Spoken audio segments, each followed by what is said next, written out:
আসসালামু আলাইকুম সুপ্রিয় দর্শক, আজকে আমরা কথা বলবো ছোটদের বাত নিয়ে। আমাদের সামনে একজন ছোট পেশেন্ট আছে। আমাদের ছোট পেশেন্ট এই জন্য মাইশার বয়স অনেক কম। মাইশা, তোমার বয়স কত এখন? 14 বছর। আচ্ছা, তোমার কষ্টগুলো আমাদের একটু বলো, কেন আমাদের কাছে আসছো? তোমার কি কি কষ্ট আছে? ঘুম থেকে উঠলে পিঠ ব্যথা, হাত ব্যথা, তারপরে পা ব্যথা, হাঁটতে না পারা।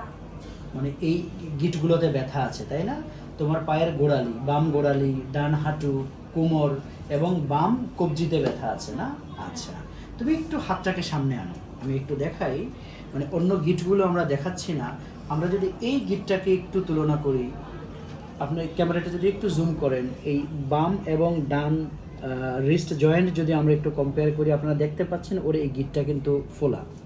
এবং যদি আমরা দেখি এই গিট কিন্তু আমরা সহজে ভাঁজ করতে পারছি, কিন্তু ওর এই বাম যে রিস্ট জয়েন্ট, এটা কিন্তু আমরা ভাঁজ করতে পারছি না। যখনই করতে যাচ্ছি এটা কিন্তু আসলে ও ব্যথা পাচ্ছে।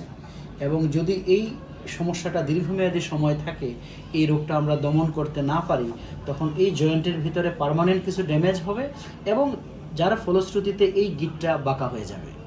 এবং আপনারা যদি টেস্টগুলো একটু দেখেন, আপনারা ওর কিছু টেস্ট অলরেডি করা আছে।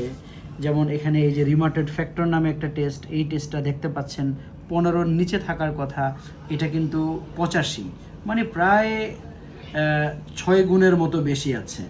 আবার এনটিসিসিপি নামে একটা টেস্ট আছে, 5-এর নিচে থাকার কথা, এটা 21, মানে এটাও প্রায় 4 গুণের মতো বেশি।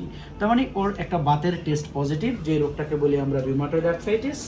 এটা যদিও সাধারণত একটু বেশি বয়সে হয়, আপনার 30 থেকে 50 বছর বয়স এর মহিলারাই বেশি আক্রান্ত হয়, কিন্তু কখনো এই রোগটা এরকম কম বয়সী রোগীদের বেলায়ও হতে পারে।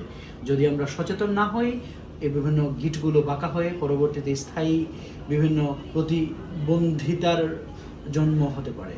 সবাই সচেতন হই, ভালো থাকবেন সবাই। আসসালামু আলাইকুম।